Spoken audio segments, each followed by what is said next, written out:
අද ඉතින් අපි ඇවිල්ලා ඉන්නේ අම්බලන්ගොඩ දුවට. අද ඉතින් අපි try කරන්නේ ලූලෙක් අල්ල ගන්න තමයි. ලූලෙක් අල්ලලා සුපිරි කෑමක් හදන්න. බලමු ඉතින් කොහොමද කියලා අපි මේ වැඩේ කරන්නේ.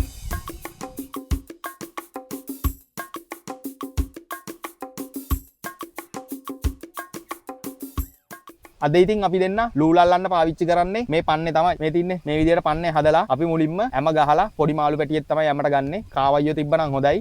අපට අද කාවයියෙක් හොයාගන්න බැරි වුණා. අපි ඒ හින්දා පොඩි කොරලි බට්ටෙක් තමයි හැමට ගහන්නේ. බලමු ඉතින් try එකක් දෙන්න අල්ලන්න. අපි හැම දාලා ගිහිල්ලා ටික වෙලාවකින් ඇවිල්ලා බලමු.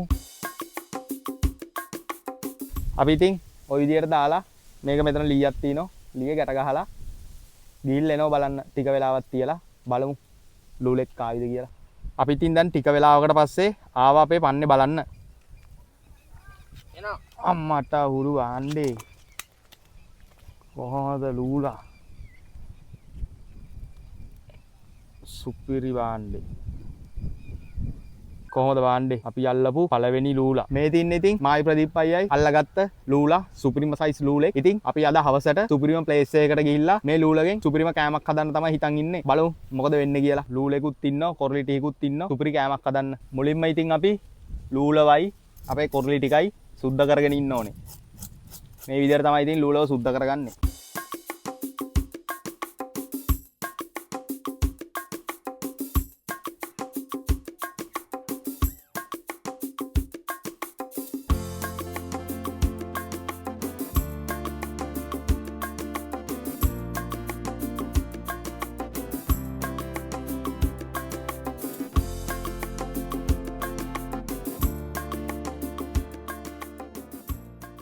මේ තින් ඉතින් අපි සුද්ධ කරගත්ත අපේ ලූලයි කොරලි ටිකයි.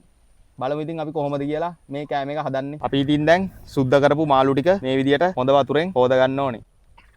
අපි ඉතින් මුලින්ම රම්පේ කරපිංච ටික ওই විදියට දා ගන්න ඕනේ. ගොරක ටිකකුත් ওই විදියට දා ගන්නවා. ඊට පස්සේ අපි දා ගන්නවා ගම්මිරිස්, මිරිස් කුඩු ටික. ලුණු දැන් අපි දා ගන්නවා වතුර ටික. අපි ඉතින් අපේ මාළු එක හැඳි ගන්නෑ. ඔන්න ඔය විදියට තමයි කලවම් කරගන්නේ. නැත්තම් මාළු එක කුඩු වෙන හින්දා ඔය විදියට තමයි අපි කලවම් කරගන්නේ. දැන් ආ ඉතින් එන්නේ මාරම සුවදාක්. දැන් ඉතින් හොද්ද නටාගෙන එන්නේ. මේ තින්නේ ඉතින් අපි හදාගත්ත හොද්ද. කාලා බලමු කොහොමද කියලා. පාන් කෑල්ල. ලූලු මාළුත් තියෙනවා, කොරලි මාළුත් තියෙනවා. ආ ඉතින් කියන්න දෙයක් නැහැ. සුපිරියටම දිනවා.